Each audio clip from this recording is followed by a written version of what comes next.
하나님께서 우리에게 주시는 말씀은 신명기 8장 1절부터 10절까지의 말씀입니다.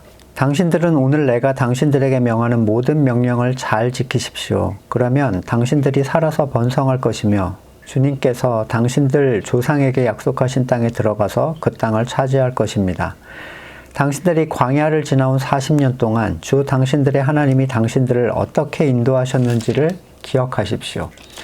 그렇게 오랫동안 당신들을 광야에 머물게 하신 것은 당신들을 단련시키고 시험하셔서 당신들이 하나님의 계명을 지키는지 안 지키는지 당신들의 마음속을 알아보려는 것이었습니다. 주님께서 당신들을 낮추시고 굶기시다가 당신들도 알지 못하고 당신들의 조상도 알지 못하는 만나를 먹이셨는데 이것은 사람이 먹는 것으로만 사는 것이 아니라 주님의 입에서 나오는 모든 말씀으로 산다는 것을 당신들에게 알려주시려는 것이었습니다. 지난 40년 동안 당신들의 몸에 걸친 옷이 헤어진 일이 없고 발이 부르튼 일도 없었습니다. 당신들은 사람이 자기 자녀를 훈련하듯 주 당신들의 하나님도 당신들을 훈련시키신다는 것을 마음속에 새겨두십시오. 당신들은 주 당신들의 하나님의 명령을 잘 지키고 그의 길을 따라가며 그를 경외하십시오. 주 당신들의 하나님이 당신들을 데리고 가시는 땅은 좋은 땅입니다. 골짜기와 산에서 지하수가 흐르고 샘물이 나고 시냇물이 흐르는 땅이며 밀과 보리가 자라고 포도와 무화과와 석류가 나는 땅이며 올리브 기름과 꿀이 생산되는 땅이며 먹을 것이 모자라지 않고 아무것도 부족함이 없는 땅이며 돌에서는 쇠를 얻고 산에서는 구리를 캐낼 수 있는 땅입니다. 주 당신들의 하나님이 당신들에게 주신 옥토에서 당신들은 배불리 먹고 주님을 찬양할 것입니다.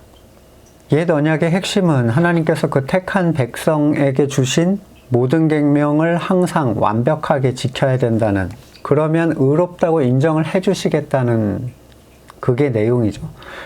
특정 계명만을 지키거나 또는 모든 것을 어설프게 지키거나 모든 것을 완벽하게 특정 시간에만 지키는 것은 아무 의미가 없습니다. 그러니까 육적 유대인이 아닌 우리 한국 사람들이 만약에 율법의 몇 가지를 입맛에 맞춰서 변형시켜가지고 특정 시간에 지키네 만에 하는 것은 정말 쓸데없는 행동이에요. 더 중요한 것은 이 약속은 이방인들에겐 주어진 적이 없다는 거예요. 옛 언약의 적용 범위는 육적 유대인입니다. 만약 택한 백성이 아니라면 모든 것을 항상 완벽하게 지킨다 해도 아무런 의미가 없어요. 그런데 지금 건물교회 사람들은 이방인인데 몇 가지 율법을 골라서 자기 멋대로 변형해서 특정한 날의 절기를 지키고 그걸 행하려고 합니다.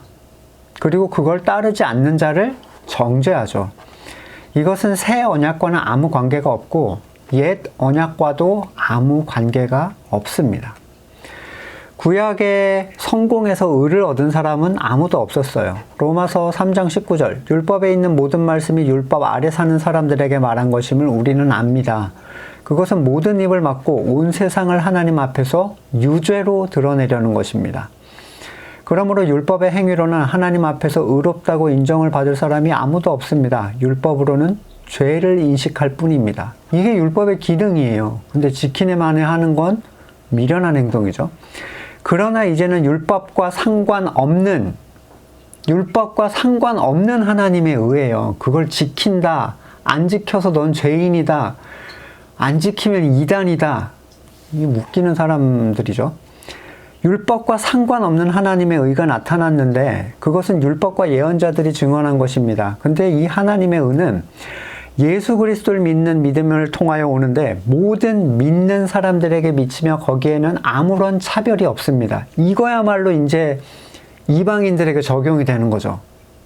그럼에도 불구하고 하나님께서는 이 새 언약의 가치가 이렇게 확실함에도 불구하고 끊임없이 이 육적 유대인들에게 주신 모든 명령을 잘 지키면 정말 좋은 유업을 줄 것이다 약속하시고 계속 강조를 하십니다. 육적 이스라엘에게 있어서 번성이라는 것은 숫자가 늘어나고 민족이 강력해져서 세상의 모든 민족에게 얕볼 수 없는 강력한 존재로 서게 되는 것을 의미했어요. 머릿속으로는 다윗 왕국 또는 솔로몬 왕국 같은 걸 생각하면 돼요. 주변에 적이 없는 거의 절대 강자. 그리고 실제로 하나님께서는 이스라엘이 하나님의 뜻을 따라 보려고 노력을 하고 신경을 쓰기만 해도 그들을 번성하게 해주셨습니다. 세상적으로. 하지만 그들이 민족적으로 하나의 틀을 가지고 있다는 전제 하에서 이 약속을 바라보셔야 돼요. 이것은 개인과 하나님의 약속이 아니에요. 무슨 얘기냐면 특정한 사람이 혼자 잘 지킨다고 될 문제가 아니라는 거예요. 전 이스라엘 사람이 하나님의 말씀을 잘 따르는 일이 얼마나 유지가 될 수 있었겠습니까? 그래서 이스라엘은 하나님께서 세우신 특별한 지도자가 있을 때에는 그 리더십에 따라 하나님의 말씀을 향해 나아갔습니다. 끌고 가는 거죠, 그냥. 너무 강력하게. 이 중에 하나님의 말씀을 따르지 않은 사람이 없었겠어요? 다 100% 율법을 막 지키고 있었겠습니까? 그럼에도 불구하고 하나님은 이스라엘 민족을 하나의 가치로 보셨어요. 하나님의 기준에 따라 그들의 부족함에도 불구하고 그들이 땅을 차지하게 하시고 유업을 주십니다. 그래서 이스라엘은 쉽게 가나안을 정복할 수 있었고 그곳에 자리를 잡고 번성하기 시작했습니다. 그러면 지금 새 언약의 시대에 이 약속은 어떤 의미가 되는가? 이게 우리에겐 중요하죠. 하나님은 이 백성의 개념을 개인에게 적용하시는가? 그러니까 내가 이런 생각을 하시잖아요. 내가 잘 믿으면 내 집안이 잘 되고 부해지고 행복해지고 세상이 부러워할 만한 성공한 집안, 저 하나님 믿더니 저 잘 되는 거 봐라. 이런 거 상상하는 경우가 굉장히 보편적입니다.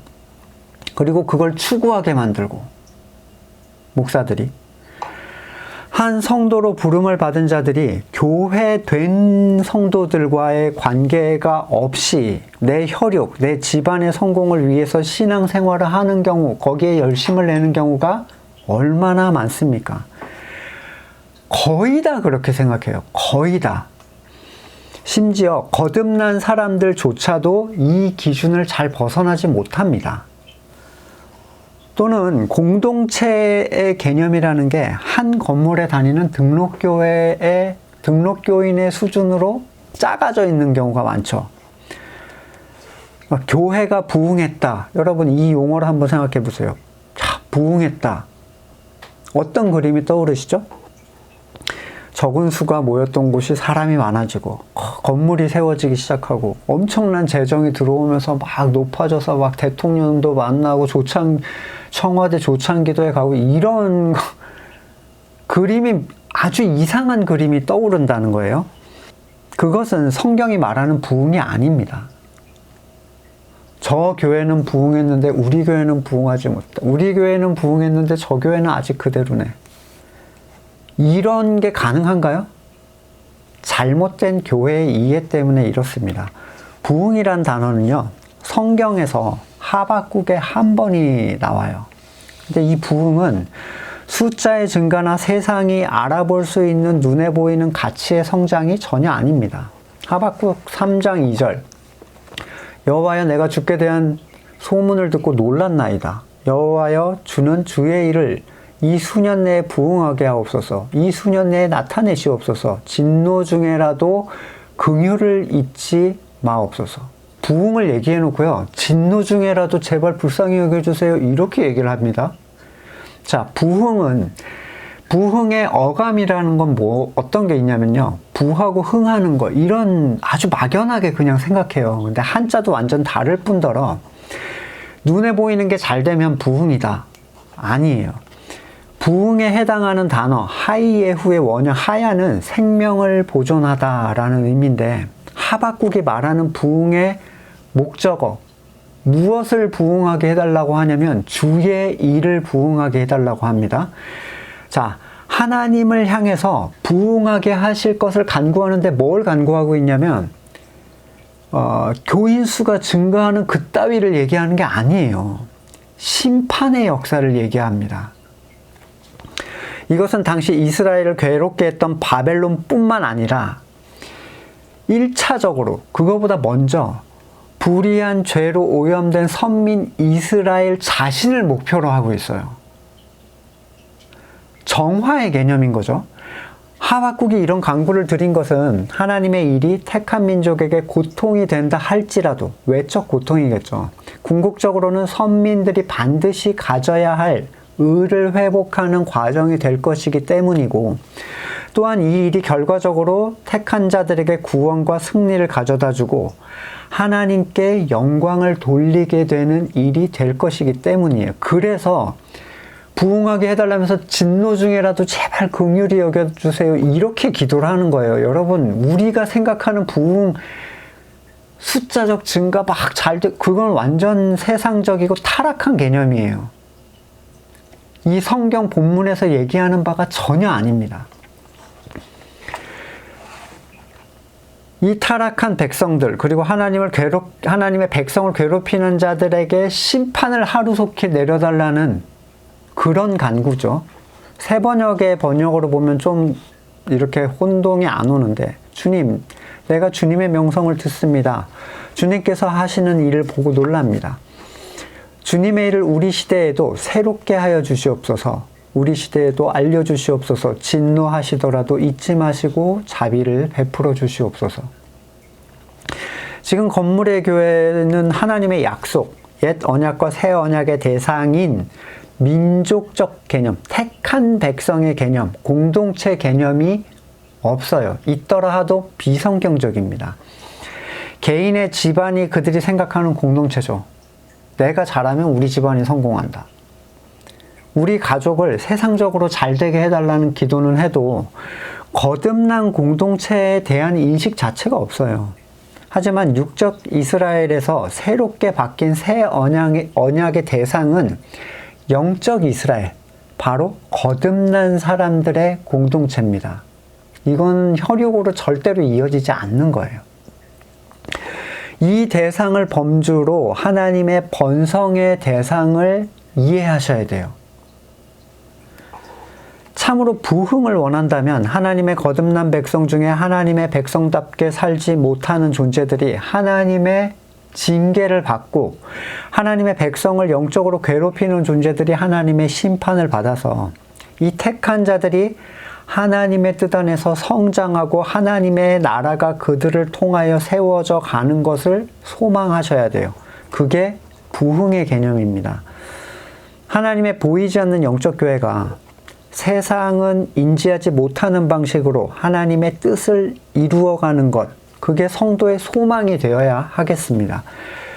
이스라엘의 누구도 육적 이스라엘의 율법에 관한 옛 언약을 이루지 못했어요. 모두가 한 마음이 될 수가 없었고, 그들을 완벽하게 이끌어줄 완전한 지혜에 있는 의로운 리더가 없었어요. 하지만 성도는 어떤 사람들이죠? 그리스도를 머리로 하는 하나의 지체이고, 머리 대신 그리스도는 하나님의 지혜로 성도를 하나로 이끌어 가시는 가장 완벽한 리더가 되십니다. 우리가 머리 되시는 그분을 온전히 의지하고 자기의 선을 부인한다면 우리는 그분의 능력을 통해서 자연스럽게 열매를 맺게 될 것이에요. 그리고 이 열매는 세상이 판단하고 계획하는 열매가 아닙니다. 세상은 하나님의 일을 계획하려고 하죠. 부서회의하고 당회 열어서 어떤 행사를 추진하고 얼마의 헌금을 걷어내고 어떤 프로그램을 어떻게 진행하고 누가 그걸 맡을지, 몇 명을 목표로 사람을 증가시킬지 계획을 합니다. 하지만 하나님의 일은 향유 여인이 자신이 뭘 하는지도 모르고 주님의 장례를 준비했듯이 사람이 평가하거나 계획할 수 없는 일들이에요. 하나님께서는 이스라엘에게 세상적인 고난을 주셨죠. 어떻게 보면 전혀 기대하지 않은 결과물입니다. 창조주 하나님의 구원, 그 결과가 광야에서 뺑뺑이를 돌면서 어떤 세상의 즐거움도, 애굽에서 누렸던 부귀 영화도 다 잊은 채 1세대가 다 죽기까지 그 일들을 허락하신 것에는 하나님의 목적이 있어요. 그들이 하나님의 계명을 지키는지 안 지키는지 그들의 마음속을 알아보려는 것이다. 자, 하나님은 전지전능하시고 시간의 처음과 끝이시기에 뭘 알아보려고 시험하실 필요가 없어요. 물어보실 필요가 없죠. 일어날 일들을 이미 알고 계세요. 그러면 이 알아본다는 것은 누구에게 드러나는, 누구를 위한 결과물이겠습니까? 바로 성도 자신이에요. 이 어렵고 험한 광야 생활이 길어지는 이유는 내가 어떤 존재이고 아직도 뭘 추구하고 있고 순식간에 어떻게 끌려가는 그 노예의 근성이 남아있는지 그들 자신에게 드러내주기 위해서입니다.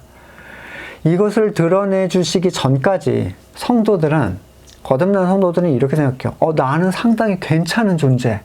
나는 이제 체험을 많이 한 존재.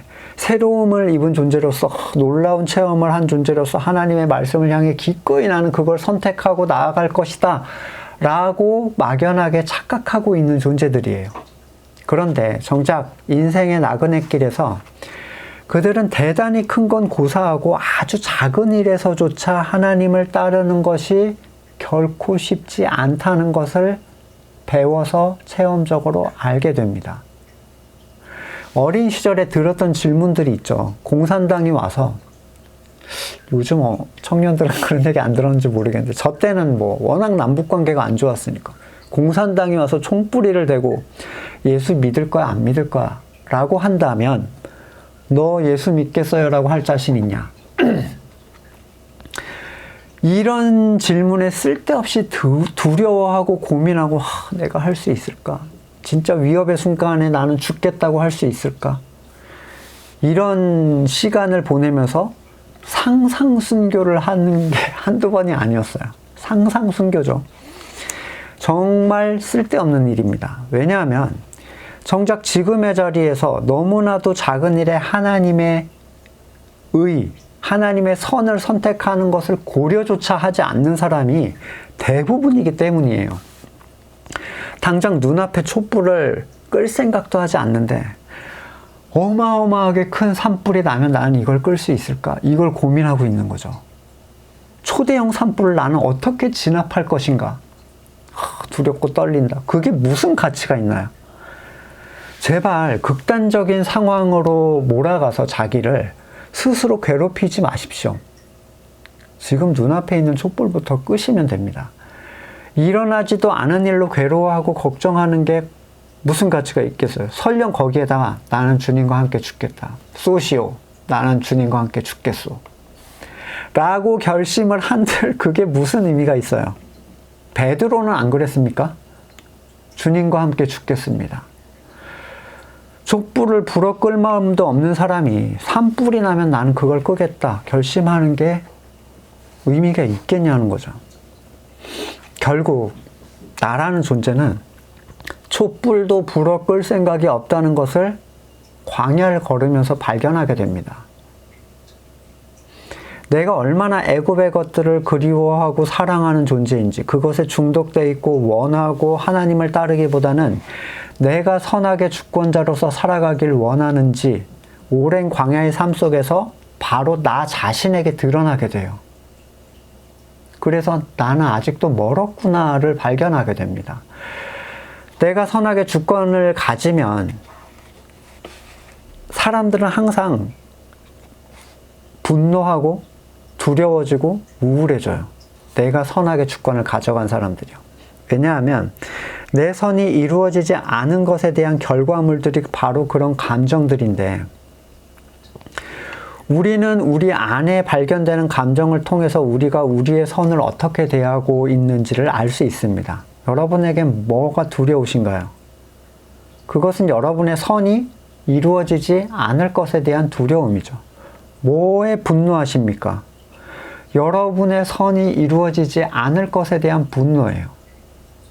뭐가 우울하시죠? 여러분의 선이 이루어지지 않은 것에 대한 포기이고 상실감입니다. 왜 그리스도 예수는 풍랑 속 배 위에서 평안히 주무셨는가? 그분은 자신을 음해하고 모함하는 사람들 앞에서 어떤 분노도 어떤 변명도 하지 않으셨는가? 아버지의 뜻만이 그분의 선이 되었기 때문입니다. 십자가 사건 앞에서 이 잔만은 피하게 해달라고 하셨을 때에도 결국은 아버지의 뜻을 위해 자기를 부인하시고 그걸 받아들이셨어요. 누가 우리 보고 그리스도 예수와 동일한 십자가를 지라고 합니까? 우리의 십자가는 자기를 부인하고 발생하는 십자가의 그리스도의 십자가의 아주 작은 한 조각인데 주님께서는 성도들을 굶주리게 하십니다. 매일 막 풍성한 말씀을 먹는 것을 상상했지만 아마 큰 혼란을 느끼실 거예요. 한없이 달고 넉넉하던 말씀으로 자기를 채우는 일을 기대했건만 정작 세상에서 어떤 즐거움과 만족은 말씀으로 채워지지 않는 것처럼 느껴집니다. 거듭나서 하나님을 알게 됐으니 이제 만사가 해결될 것이다 라고 생각했던, 마음의 기쁨이 충만할 거라고 생각했는데 마음은 공허하고 세상으로도 영의 것으로도 채워지지 않는 아주 미묘한 중간자 상태의 자신을 발견해요. 굶주릴 때 그는 내가 어떤 삶을 살게 되는가, 그러니까 말씀을 먹지 않는 상태에서 내가 어떤 꼴을 보이는가를 그가 체험적으로 보게 됩니다. 그렇게 내 실상을 광야를 돌면서 비틀비틀 확인하는 거예요. 하지만 하나님은 그들을 버려두지 않으시고 그들을 낮추어서 훈련을 시키신다 이렇게 표현하는데, 그렇지 않으면 애굽의 모습을 가지고 다시 교만한 자리로 들어갈 게 불을 보듯 뻔하기 때문입니다. 그래서 하나님께서 그들에게 만나를 주시는데 지금으로는 하나님의 말씀이죠. 묘하게 말씀은 내가 읽는다고 양식이 되지 않아요. 읽지 않으면 당연히 양식이 안 되는데 읽는다고 해서 양식이 되지도 않는 거죠. 이 양식이 하늘의 양식인 이유는 하나님께서 먹여주셔야만 내게 힘이 되고 내 입에 넣어주셔야만 그 가치를 바라기 때문입니다. 단지 성경 읽기를 규칙적으로 한다는 것만으로 나를 채울 수가 없어요. 그래서 어떻게 보면 굉장히 인간적 힘으로 실행하는 성경 읽기조차도 하나님의 도움을 간구하게 되고, 그래서 일용할 양식을 위해서 기도하라고 예수님께서는 가르쳐 주셨습니다. 디모데후서 3장 14절. 그러나 그대는 그대가 배워서 굳게 믿는 그 진리 안에 머무르십시오. 그대는 그것을 누구에게 배웠는지 알고 있습니다. 그대는 어려서부터 성경을 알고 있습니다. 성경은 그리스도 예수를 믿는 믿음으로 말미암아 그대에게 구원에 이르는 지혜를 줄 수 있습니다. 모든 성경은 하나님의 영감으로 된 것으로 교훈과 책망과 바르게 함과 의로 교육하기에 유익합니다. 성경은 하나님의 사람을 유능하게 하고 그에게 온갖 선한 일을 할 수 있게 하는 것입니다. 자, 디모데는 성경을 배웠어요.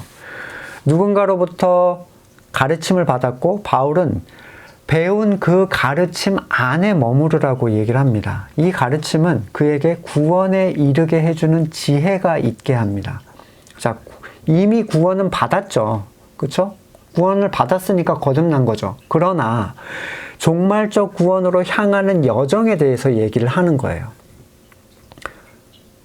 한 번 구원은 영원한 구원. 그러면 이런 얘기를 할 필요가 없어요. 구원에 이르는 지혜를 줄 수 있다는 얘기를 굳이 할 필요가 없습니다. 이 성경은 하나님의 사람들이 하나님의 뜻에 합한 선한 일을 할 수 있도록 유능하게 만들어줘요. 성도들은 만나를 하나님으로부터 공급받아서 먹을 때에만 비로소 내가 살 수 있는 유일한 길이 이거를 받아먹는 것밖에 없다는 걸 체험적으로 알게 됩니다.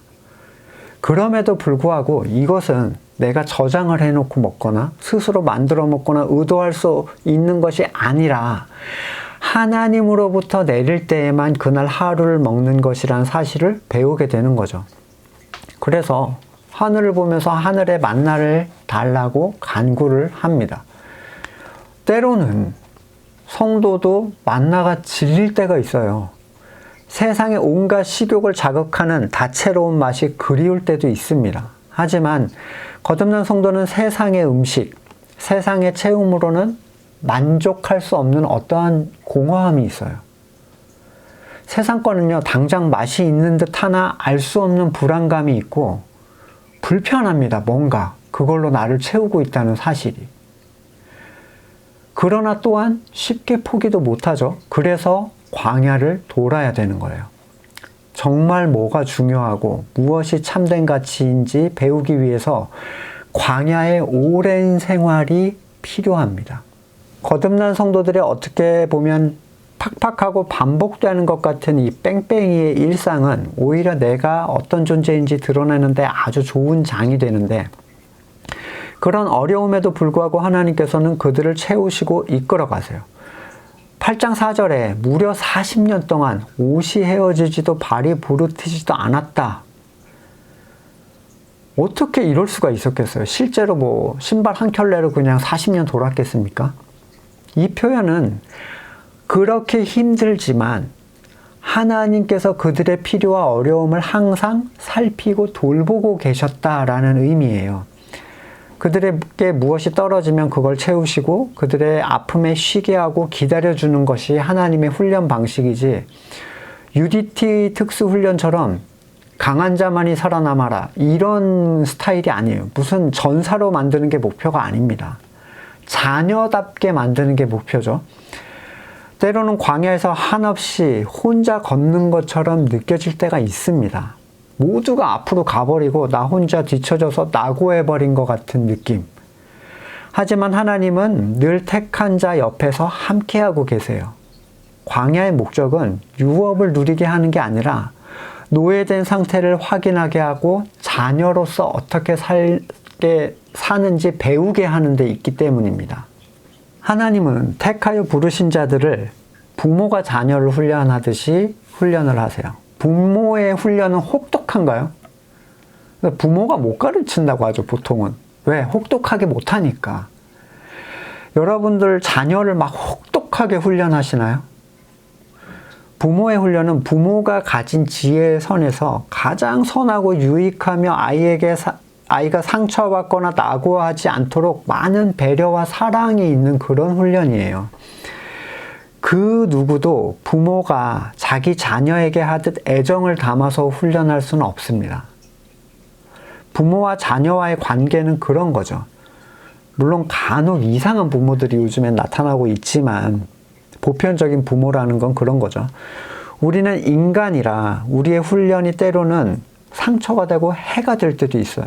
하지 않은 것만 못할 때도 있습니다.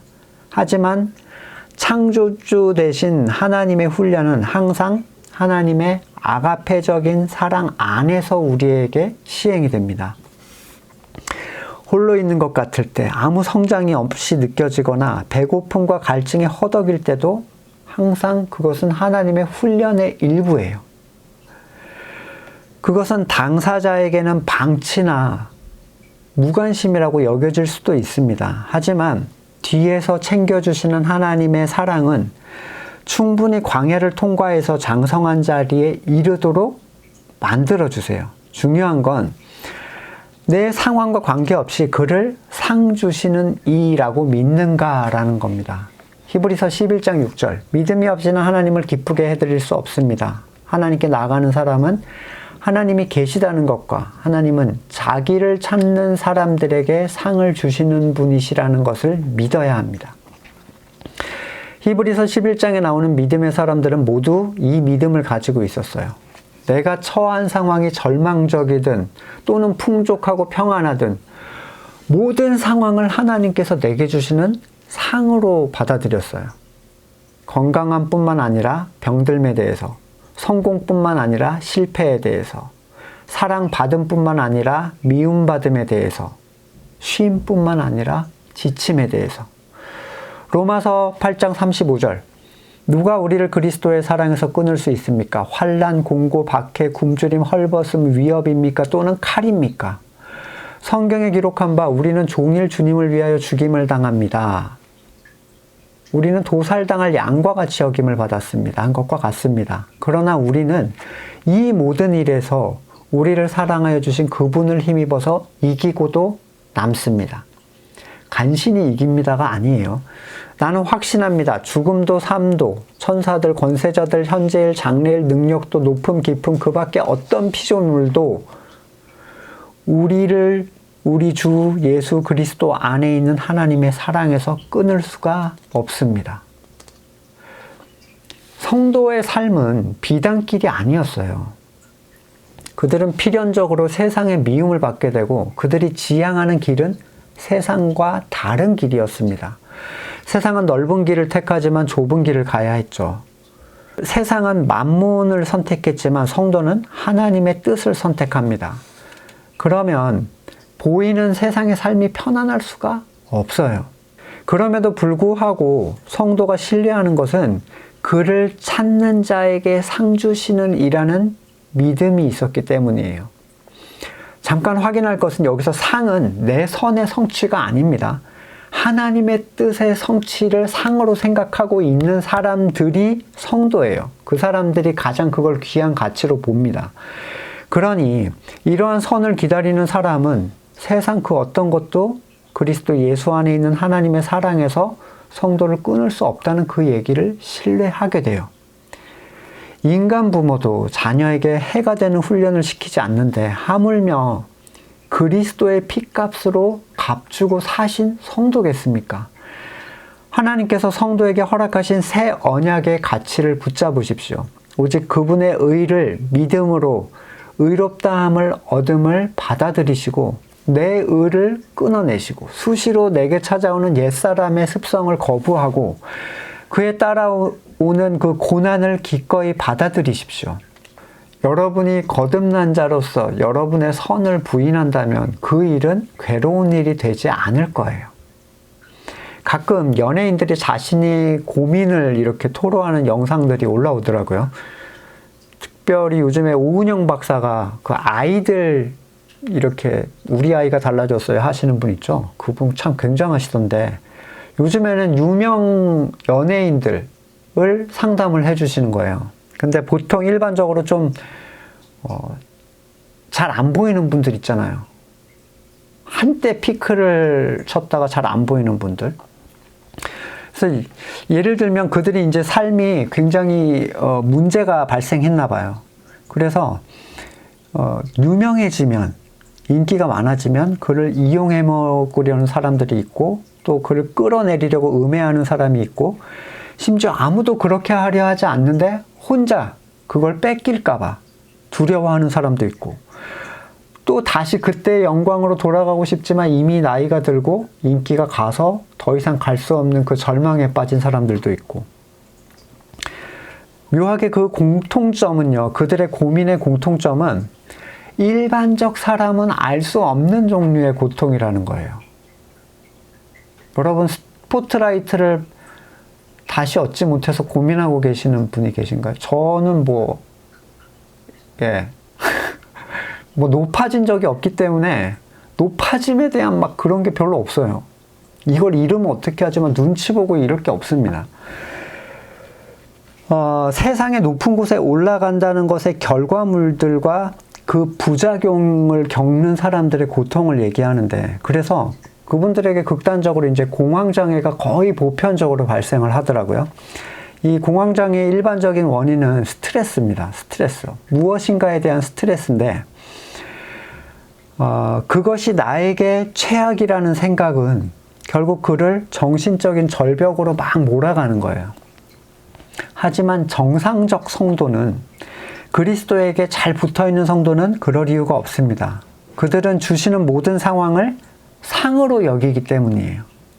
시간을 넘어서 모든 것을 자신의 뜻하신 대로 이루시는 분이 성도를 향한 사랑을 신뢰한다면 그분의 사랑을 신뢰한다면 지금 내게 있는 모든 것들은 선이 됩니다. 실제로. 로마서 8장 28절 하나님을 사랑하는 사람들 곧 하나님의 뜻대로 부르심을 받은 사람들에게는 모든 일이 서로 협력해서 선을 이룬다는 것을 우리는 압니다. 요셉은 절망의 바닥에 있었습니다. 노예 생활에 기약이 없었지만 그는 그 안에서 하나님과 동행을 했어요. 그럼 뭔가 잘 돼야 되는데 잠깐 잘 되는 것처럼도 보였는데, 아니, 충성을 다했던 주인의 부인이 성적으로 접촉하는 걸 거부했다고 누명을 쓰고 가장 끔찍한 감옥에 갇혀요. 그리고 기약이 없는 이 수감 생활 중에 그는 왕의 신하의 꿈 해몽을 할 기회를 얻고, 그거 하나님이 하게 해주신 거잖아요. 그가 감옥을 나가는 그 신하에게 이런 부탁을 합니다. 창세기 40장 14절. 시종장께서 잘 되시는 날에 나를 기억하여 주시고 나를 따로 생각해 주시기 바랍니다. 그리고 바로에게 나의 사정을 말씀드려서 나도 이 감옥에서 풀려나게 해 주십시오. 나는 히브리 사람이 사는 땅에서 강제로 끌려온 사람입니다. 그리고 여기에서 내가 이런 구덩이 감옥에 들어올 만한 일은 하지 않았습니다. 그럼에도 불구하고 이 시종장은 2년 동안 요셉을 완전히 잊어버립니다. 나간 다음에 이제 오늘이나 내일이나 언제 이제 날 찾아줄까 얼마나 기대를 했겠어요. 근데 40장 1절에 이렇게 얘기해요. 그로부터 만 2년이 지나서 바로가 꿈을 꾸었다. 그가 나일 강가에 서 있는데. 저는 이전에 이 구절을 보고 너무 마음이 막막한 느낌을 받았어요. 너무 무심하게 보이는 이 성경 기자의 설명, 반줄로 2년을 줄여놓은 거예요. 그 기다림의 시간을. 얼마나 괴로웠을까? 얼마나 기도하고 또 얼마나 무너졌겠는가? 그러나 이 시간은 당연히 요셉의 시종장에 대한 기대가 완전히 무너진 동안이 2년이나 됐다는 얘기예요. 내가 그를 의지하였구나 라는 걸 깨닫고 완전히 그에 대한 희망을 버렸을 때 하나님은 바로를 통해서 하나님의 일을 시작하십니다. 아브라함의 절망의 끝은 99세였고 모세의 절망의 끝은 80세였어요. 그 절망은 하나님께서 그를 향한 훈련의 시간이었고 아버지가 자녀를 이끌어가는 시간이기도 하죠. 그렇게 본다면 거듭난 사람은 인간적 절망의 시간을 통해서 세상과 그것을 다르게 볼 수 있어야 돼요. 그래야 마음이 평안할 수가 있습니다. 세상은 극도의 스트레스로 내 선을 잃어버리는 절망의 시간이지만 결국 다른 희망이 없죠. 왜냐하면 보이지 않는 것을 보는 눈이 없으니까요. 반대로 성도는 내 선을 잃어버릴 때 비로소 하나님의 것들이 보이기 시작합니다. 오직 거듭난 성도에게만 일어난 일이에요. 오직 거듭난 사람들에게만.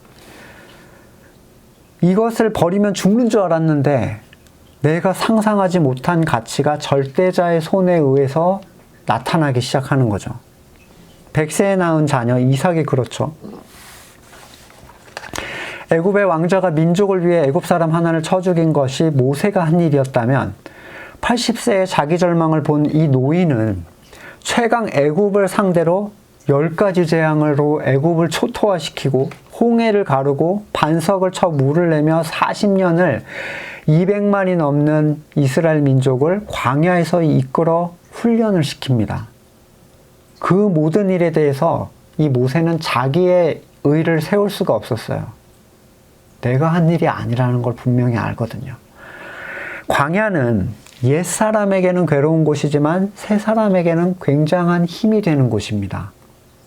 내 옛사람이 죽임을 당하고 새로 주신 생명이 강건하여지는 곳. 이곳을 그리스도를 따라 훈련하고 벗어나게 되면 우리는 주님께서 이끌어 주시는 가치를 비로소 맛보게 되는데 8절부터 나타나는 그 풍성함은 세상이 이해할 수 없는 종류의 가치예요. 마가복음 10장 29절 예수께서 말씀하셨다. 내가 진정으로 말한다. 나를 위해 복음을 위하여 집이나 형제, 자매, 어머니, 아버지, 자녀나 논밭을 버린 사람은 세상에서 박해도 받겠지만 집과 형제, 자매, 어머니, 자녀, 논밭을 100배나 받을 것이고 오는 세상에서 영원한 생명을 받을 것이다. 세상의 입장에서 가진 모든 걸 버린다는 건 절망이죠. 어떤 타락한 목자들처럼 재산을 교회에 바치면 부자가 된다 그런 허망한 소리를 하는 게 아닙니다. 머리 대신 그리스도의 뜻과 그분께서 이루신 복음의 가치를 위하여 내 세상의 가치가 떨어져 나갈 때 이 세상에서 그가 버렸던 것에 대한 가치를 다시 100배나 받게 되는데 이 버림은요 하나님의 훈련을 통해서 버려지게 되는 경험을 말하는 거죠. 아, 나 이거 버려. 나 자녀 버리고, 물질 다 버리고, 이런 얘기를 하는 게 아닙니다. 자, 그가 받는 100배를 받는 것 중에 뭐가 포함되어 있냐면요. 형제와 어머니가 들어있어요. 뭐 농과 밭과 집이야 100배를 받을 수도 있겠죠. 뭐 아파트가 100채가 생긴다 뭐. 근데 어떻게 형제를 100명을 받습니까? 어머니는 어떻게 받아요? 이건 말도 안 되는 얘기거든요. 세상적 가치에서는. 그러니까 이건 세상적 가치의 증가를 말하는 것이 아니에요. 그가 자신의 선을 하나님의 뜻을 위하여 부인할 때 하나님은 그에게 하나님의 가치를 주신다는 거예요.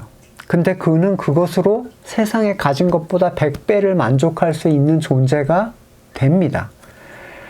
여러분, 집이 100채가 있으면 만족할 것 같잖아요.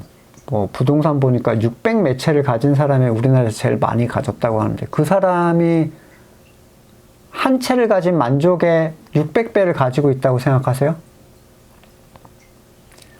우리나라에서 제일 돈 많이 버는 사람이 여러분이 가진 물질에 대한 가치보다 금액만큼 더 많은 가치를 가지고 있다고 생각하십니까?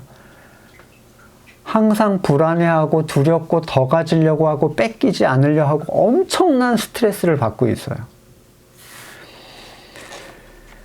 이것은 세상 것의 유무나 많고 적음의 문제를 완전히 뛰어넘는 가치입니다. 그의 삶은 외적으로 볼 때 아무런 변화가 없어 보일지라도 그는 적과 꿀이 흐르는 땅에서 그 풍요로움을 흡족히 누리고 있는 만족감을 누리게 돼요. 보이지 않는 가치가 있기 때문인데, 고린도후서 6장 이하에서 이런 얘기를 합니다. 우리는 6장 8절이야. 우리는 속이는 사람 같으나 진실하고, 그러니까 세상은 말도 안 되는 소리라고 하지만 하나님 안에서 나는 진짜를 얘기하고 있어요. 들을 수 있는 사람만 듣는 거죠. 이름 없는 사람 같으나 유명하고 죽는 사람 같으나 보십시오. 살아 있습니다. 징벌을 받는 사람 같으나 죽임을 당하는 데까지 이르지 않고, 어떠한 영광도 세상에서 받지 못하지만 하나님 안에서 그 이름이 기록되어 있고, 세상에서 고난을 당하나 영적인 생명은 강건하여 그리스도의 지체로 살아있고, 근심하는 사람 같으나 기뻐하고, 가난한 사람 같으나 많은 사람을 부유하게 하고, 아무것도 가지지 않은 사람 같으나 모든 것을 가진 사람입니다. 어떤 세상의 즐거움도 없어 보이지만 그들은 이해할 수 없는 가치로 기뻐하고, 아무것도 없는 자 같으나 복음으로 부르심을 받은 자들에게는 세상은 줄 수 없는 부요함을 나눠주는 사람들이고, 실제로 창조주의 자녀로서 아버지의 모든 가치를 누리는 사람이에요. 이러한 사람이 되어야 하지 않겠습니까? 이런 고백을 할 수 있는 사람.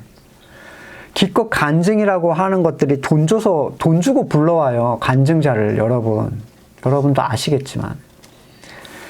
간증해주고 돈을 받는다고요. 기껏 하는 간증이 세상에 속한 자들이 군침을 질질 흘릴 만한 그런 성공담 따위가 되어서야 되겠습니까? 오히려 참된 성도의 간증은 세상은 기겁하고 거부하고 손가락질하고 돌을 던질 만한 내용들이 되어야 되는 게 정상이죠. 이것도 거듭나지 않은 사람은 이해할 수 없는 내용이에요. 그럼에도 불구하고 세상의 시선과 관계없이 참된 성도들은 이 누림의 가치로 하나님을 찬양하게 됩니다. 그들은 늘 주님을 피난처로 삼아서 부족함이 없는 곳에서 배불리 채움을 받는다는 만족을 누리게 돼요. 그게 진짜 성도입니다. 이것을 누리기 위하여 성도는 오늘도 광야 같은 곳을 따라 하나님을 따라서 이동하는데, 여러분은 그럴 준비가 되어 있으신가요? 누군가 하나님을 참으로 사랑하는 자리에 있다면, 찬양하는 자리에 있다면 이미 그는 창조의 본분을 다한 게 됩니다. 저 건물교회에서 뭐 화음 넣고 박자 맞춰서 만드는 그런 뮤직 말고 세상이 볼 수 없는 가치로 누리는 그 만족감으로 인하여 하나님을 높이는 삶의 자리가 있는 사람들이 진짜 찬양자들이에요. 따라서 찬양은 연습하거나 자기들끼리 듣기 위해서 사람이 합을 맞추는 게 아닙니다. 이러한 옥토를 경험한 사람들, 참으로 하나님의 가치를 누리는 자들에게 자연스레 흘러나오는 신앙의 최고봉이죠. 사람에 대한 하나님의 뜻의 완성이에요, 이 찬양은. 그러나 찬양을 형식과 음악으로 바꿔놓은 존재들은 이 본질을 아예 알 수 없게 덮어버렸어요. 세상 슬프고 자기 뜻대로 이루어달라고 징징대면서 뮤직을 하면서 시작할 때 찬양으로 몇 곡 시작하잖아요. 어떻게 기쁨이 없는 사람이 하나님의 하신 일에 만족을 누리고 하나님을 높일 수가 있겠습니까? 이사야서 43장 21절, 이 백성은 나를 위하라고 내가 지은 백성이다. 그들이 나를 찬양할 것이다. 하나님이 만든 존재만 하나님을 찬양할 수 있습니다. 이 찬양은 하나님께서 채우신 만족, 세상은 알 수 없는 그 만족으로부터 오는 찬양인데, 시편 23편 1절, 주님은 나의 목자이시기 때문에 내가 부족함이 없어라. 이 찬양은 세상의 모든 절망 가운데 세상이 보지 못하는 가치로 채워진 사람들에게 흘러나오는 그 만족함, 그분을 즐거워하는 찬양이에요. 온통 절망과 불만족으로 사는 분들은 제발 노래 부르면서 다 찬양한다 이런 얘기를 하시면 안 됩니다. 그런 인위적이고 겉과 속이 다른 가식적인 찬양은 찬양이 아니라 노래, 사람이 만들어 놓은 행위적 노래이며 자기의 의이고 거짓말에 불과합니다. 정말 하나님께서 하나님의 것으로 성도를 채우실 때 여러분은 찬양하지 않을 수가 없을 거예요. 이 찬양은 노래가 아니라 하나님께서 내게 이루신 일에 대한 가치의 만족이에요. 벙어리도, 귀머거리도, 음치도, 찬송가 한 장 배워본 적 없는 그 어떤 사람도 천사보다 아름답게 찬양하게 될 것이고, 그 찬양은 하나님의 뜻이 그에게 이루어진 결과물입니다. 여러분은 참된 가치의 찬양, 오직 하나님으로 인한 만족함을 소망하고 계신가요? 말씀을 놓고 같이 기도하겠습니다. 사랑해 주님, 우리를 하나로 불러주심을 감사드립니다. 참으로 그리스도의 몸된 지체를 생각하면서 그들과 하나된 가치로 함께 살아가길 원합니다. 광야의 삶을 통해 더 낮아지게 하시고 그 괴로움 속에서도 하나님을 찾는 자에게 상 주시는 분이심을 굳건히 붙잡게 하시며 세상이 볼 수 없는 가치를 누림으로써 참된 찬양을 하나님께 올려드리는 교회가 되도록 우리를 붙들어 주시옵소서. 감사드리고 예수님의 이름으로 기도드립니다. 아멘.